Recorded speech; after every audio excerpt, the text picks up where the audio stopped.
Apologists sometimes ask what would convince me that a god exists. The reason I call this an unelaborated question is because the atheists who ask this question typically fail to specify what type of proof they require, and also which god they want proof for. Here's what I would like apologists to provide. 1. A definition of a god that I can understand. If you want to convert me to your religion, you'll obviously have to define the term God in a way that is consistent with the God worshipped by the religion to which you seek to convert me. 2. A set of empirically testable and falsifiable predictions based on the supposition that a god exists. 3. Test results that match those predictions and are more parsimoniously explained by this god's existence than any other hypothesis. It also helps when you explain the incentive for you asking the question. Curiosity, mainly. I'm curious to see whether you have an answer that will convince me of your beliefs. If I tell you that I've cooked a delicious turkey, the proof that I did actually cook a delicious turkey can come in different forms. You could simply smell the turkey, and that counts as proof. You could also see the turkey, and that too could also count as proof. But perhaps the best proof would be that you're actually able to eat the turkey, right? And so when I tell you that I've cooked a delicious turkey, there are quite easily 3 different means by which I could prove to you that I did in truth cook a delicious turkey. Actually, only eating the turkey would prove that you cooked a delicious turkey, because simply seeing and smelling it would not be proof or even strong evidence that it is delicious. Now, when you ask me for proof that God is real, what kind of proof are we talking about? I'm gonna take a wild guess.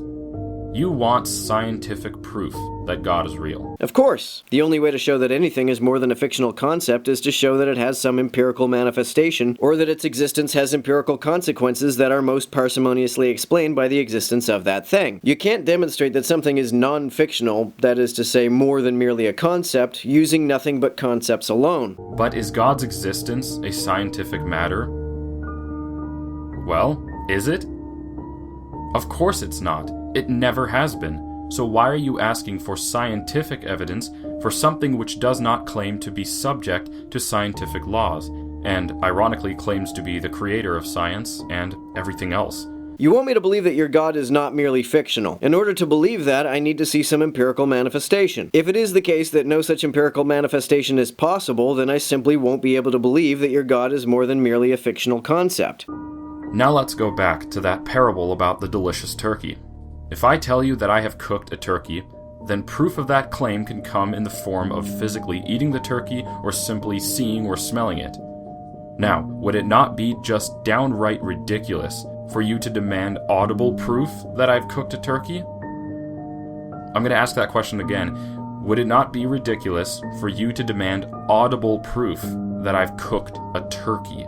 I wouldn't need audible proof. Gustatory evidence is the only evidence necessary to convince me of the existence of a delicious turkey. Gustatory evidence is empirical. A willingness to accept empirical evidence from one sense organ without needing evidence from another is not analogous to a willingness to believe something without any empirical evidence at all. You seem to think that there is some non-empirical way of demonstrating a thing's existence and that I am being unreasonable for not accepting it. But as I said, I have no idea how you could possibly demonstrate that something is more than merely a fictional concept without pointing to something empirical. That is to say, non-conceptual. It's not that I'm unwilling to accept a non-empirical demonstration, I'm simply unable to. Non-empirical demonstrations just will not convince me. And yet, that is exactly the level of ridiculousness that is within the question we are examining today.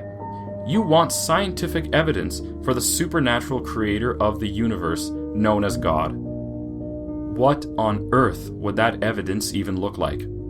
Show me a passage in the Bible that claims that God's existence must be proven using the scientific method. Whether or not that requirement is in the Bible is totally irrelevant to the fact that I am not able to believe in a God unless that requirement is met. The heathen cannot see God. Once you have learned who God is and you've accepted Him into your heart, you will begin to see Him everywhere. He will become more real to you than the fake celebrities and pop stars who you may look up to. And He will certainly be more real to you when you are someday staring death in the face. So I need to believe in a God before I can see the evidence I need to see to convince me of His existence? That's kind of a catch-22, isn't it?